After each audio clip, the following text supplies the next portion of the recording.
Hi hello అందరికీ నమస్కారం. Welcome to our channel. నేను ఆదిత్య.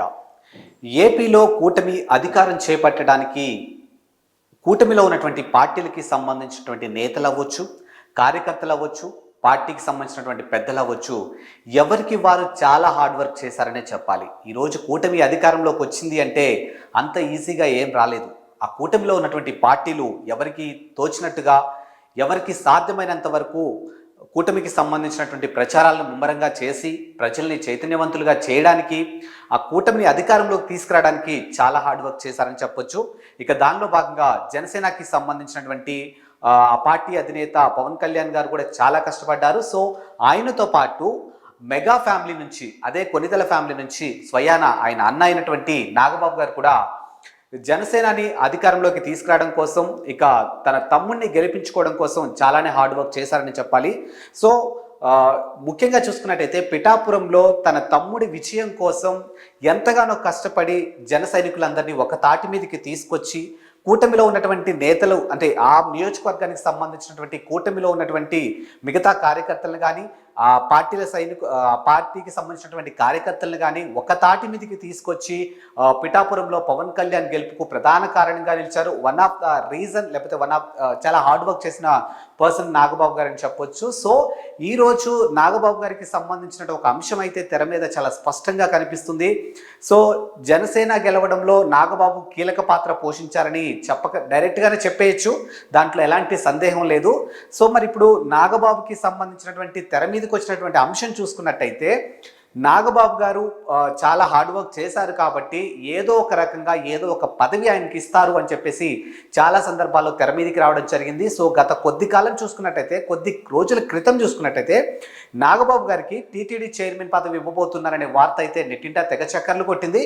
సో మరి దాన్ని అటు నాగబాబు గారు కానీ, లేకపోతే పవన్ కళ్యాణ్ గారు కానీ, చంద్రబాబు నాయుడు గారు కానీ ఎవరూ కూడా అఫీషియల్గా అయితే అనౌన్స్ చేయలేదు. ఒకానొక సందర్భంలో నాగబాబు గారు ఏదైతే టీటీడీ చైర్మన్ పదవి నాగబాబు గారికి ఇస్తున్నారు అని ఒక అంశం అయితే బయటకు వచ్చిందో దాన్ని ఆయనే స్వయాన కొట్టిపారేయడం జరిగింది. సో నాకు ఎలాంటి టీటీడీ చైర్మన్ పదవి అయితే ఇవ్వడం లేదు అని చెప్పేసి మెన్షన్ చేయడం జరిగిందనమాట.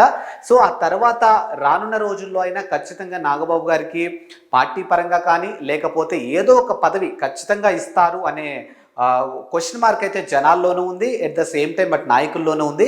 సరే మొత్తానికి ఎట్టకేలకు కూటమి అధికారం ఫామ్ అయిన తర్వాతకి ఇప్పుడు సాఫీగా సాగుతున్నటువంటి టైంలో ఇప్పుడు నామినేటెడ్ పదవులకు సంబంధించినటువంటి ఒక అంశం అయితే ఇప్పుడు తెర మీదకి వచ్చింది. సో మరి నామినేటెడ్ పదవులు ఎవరికి ఇస్తారు, ఎలా ఇస్తారు, ఎవరెవరికి ఇవ్వబోతున్నారు అని ఒక అంశం చూసుకున్నట్టయితే, ఇప్పుడు అక్కడ గవర్నమెంట్ ఫామ్ చేసింది సింగిల్ పార్టీ అయితే కాదు, కూటమిగా ప్రభుత్వాన్ని ఏర్పాటు చేశారు కాబట్టి సో నామినేటెడ్ పదవులు కూడా ఖచ్చితంగా కూటమికి సంబంధించినటువంటి కూటమి రూల్స్ ఏవైతే ఉన్నాయంటే వాళ్ళకంటూ కొన్ని ఉంటాయి కదా, ముగ్గురు పొత్తులో భాగంగా.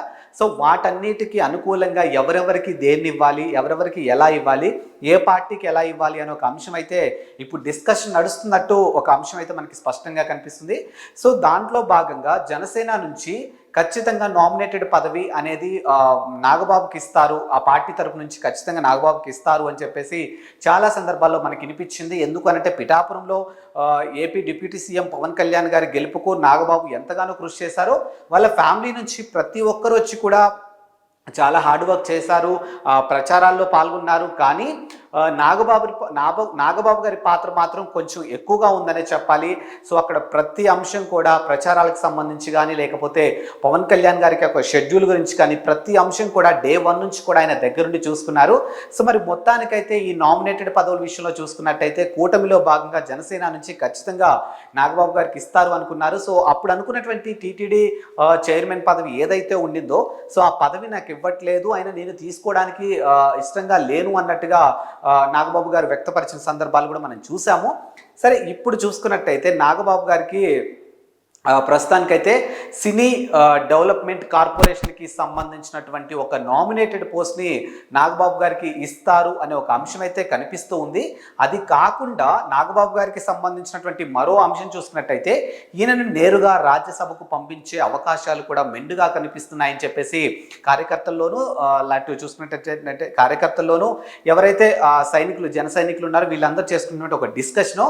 సరే ఇక రాజ్యసభకి సంబంధించినటువంటి అంశం చూసుకున్నట్టయితే చూసుకున్నట్టయితే రాజ్యసభ ఇప్పట్లో అక్కడ ఖాళీ అయ్యే సందర్భం ఏం లేదు. అంటే ఆల్మోస్ట్ 2026 వరకు కూడా రాజ్యసభ అనేది ఎక్కడ కూడా వేకెన్సీ కానీ లైక్ ఆ ఖాళీ అయ్యే అంశం అయితే ఎక్కడా కనిపించట్లేదు. కాబట్టి ఆయన 100% రాజ్యసభకు వెళ్ళే ఆస్కారం అయితే లేదు. ఒకవేళ ప్రస్తుతానికి అక్కడ రాజ్యసభలో ఉన్నటువంటి వాళ్ళలో ఎవరైనా ఒకళ్ళు వైఎస్ఆర్సీపీ నుంచి కూటమిలో కలవడానికి ఇష్టపడి కూటమిలోకి వస్తే మాత్రానికి ఖచ్చితంగా వాళ్ళు రాజీనామా చేస్తే వాళ్ళ ప్లేస్లో నాగబాబు గారిని రీప్లేస్ చేసే అవకాశాలు అయితే చాలా మెండుగానే కనిపిస్తున్నాయి. ఒకవేళ అది కనుక జరగలేదు అని అంటే అక్కడ ఉన్న వాళ్ళు ఎవరూ కూడా ఈ పార్టీలోకి రాలేదు అనుకోండి. ఒకవేళ అప్పుడు చూసుకున్నట్టయితే 2026 వరకు కూడా రాజ్యసభకు నాగబాబు గారిని పంపించే ఆస్కారం అయితే ఎక్కడా కనిపించట్లేదు. ఇకపోతే మిగిలిందల్లా చాలా నామినేటెడ్ పోస్టులు ఉన్నప్పటికీ కూడా నాగబాబు గారికి పట్టున్న అంటే కాస్తో కూస్తో ఐడియా ఉన్నది, కాస్తో కూస్తో అంటే ఒక ఎక్స్పీరియన్స్ అని చెప్తారు కదా. సో ఎక్స్పీరియన్స్ ఉన్న అంశం చూసుకున్నట్టయితే సినీ రంగం. సో సినీ రంగంలో నాగబాబు గారు ఎన్నో క్యారెక్టర్స్ చేశారు, చాలా సినిమాల్లో నటించారు.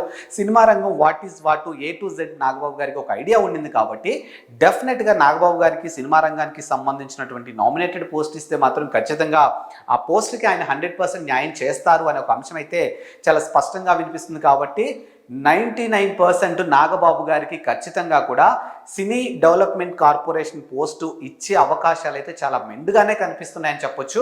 అండ్ అక్కడ ఉన్నటువంటి ఇప్పుడు చంద్రబాబు నాయుడు గారు కానీ, పవన్ కళ్యాణ్ గారు కానీ, అలాగే బీజేపీ నాయకులు కానీ వీళ్ళందరూ కలిసి కూర్చొని డిస్కస్ చేసుకున్న అంశాల్లో అంటే నామినేటెడ్ పోస్టులు ఎవరెవరికి ఏమిస్తే బాగుంటుంది, ఏ శాఖలకి ఎవరైతే జస్టిస్ చేయగలుగుతారు అండ్ ఏ శాఖలకి ఎవరైతే పర్ఫెక్ట్గా ఉంటారని కూటమి అధినేతలు వీళ్ళు కూర్చొని మాట్లాడుకుని వీళ్ళు ఒక ఫైనల్ డెసిషన్కి వచ్చినా కూడా ఎండ్ ఆఫ్ ద డే మాత్రానికి ఖచ్చితంగా సినిమా రంగానికి సంబంధించినటువంటి నామినేటెడ్ పోస్ట్ ఏదైతే ఉందో అది ఖచ్చితంగా నాగబాబు గారికి ఇచ్చే అవకాశాలు చాలా స్పష్టంగా కనిపిస్తున్నాయి.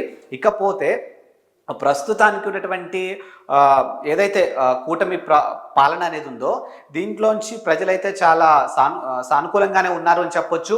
ఇప్పుడు ఆగస్టు 15 నుంచి వాళ్ళు ఏవైతే ప్రవేశపెట్టారో అమ్మకు వందనం కానీ, ఫ్రీ బస్ కానీ, అన్నా క్యాంటీన్ కానీ ఇలాంటి ప్రతి అంశాన్ని కూడా ఈ నెల ఆగస్టు 15 వాళ్ళు ప్రారంభించబోతున్నారని అఫీషియల్గా అనౌన్స్ చేయడం జరిగింది. కానీ ఇప్పటికే జగన్మోహన్ రెడ్డి ప్రతిపక్ష హోదా లేకపోయినప్పటికీ కూడా కొన్ని సందర్భాల్లో మీరు ఇచ్చినటువంటి హామీలన్నీ నెరవేర్చలేదు, అంటే మీరు ఏదైతే హామీలు ఇచ్చారో అవన్నీ దొంగ హామీలు అని చెప్పి మెన్షన్ చేసే సందర్భాలు కూడా మనం చూసాము.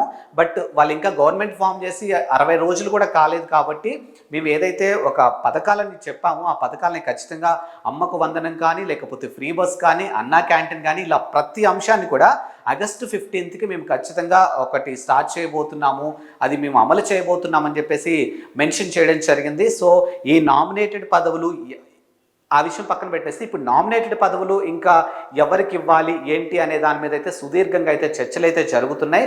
సో మరి మొత్తానికి ఈ నామినేటెడ్ పదవుల విషయంలో కూడా కూటమిలో ఉన్నటువంటి పెద్దలు కానీ మిగతా వాళ్ళు కానీ ఒక సానుకూలంగా అంటే ఎలాంటి దాన్ని ఏమంటారు అలగడాలు, బుజ్జగించడాలు ఇవేవీ లేకుండా కూడా ఎవరికి ఏది ఇస్తే పర్ఫెక్ట్గా ఉంటుంది, ఎవరికి ఏది ఇస్తే పర్ఫెక్ట్గా చేయగలుగుతారు, ఇలాంటి ప్రతి అంశాన్ని కూడా క్షుణ్ణంగా ఆలోచించి వారి బాధ్యతలు వాళ్ళకి అప్పగించడానికి కూటమి పెద్దలైతే సుదీర్ఘంగా చర్చలు అయితే జరుపుతున్నారు.